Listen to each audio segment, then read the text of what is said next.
Ona hizi tumbo zilivyojaa maji. Anaitwa nani tena? Hizi tumbo zote zimejaa maji hizi.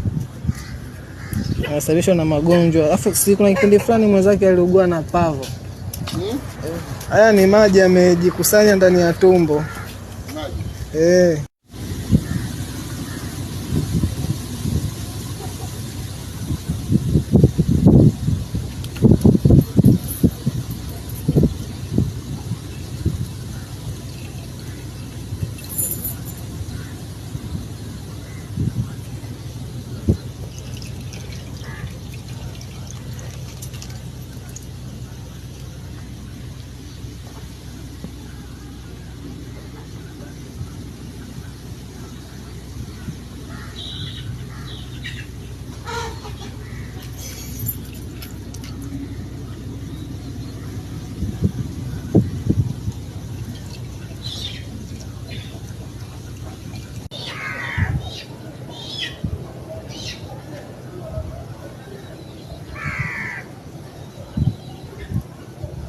Jana alikuwa na ascites, aliyejaa maji tumboni. Mambo macho yake umeweka dawa tena?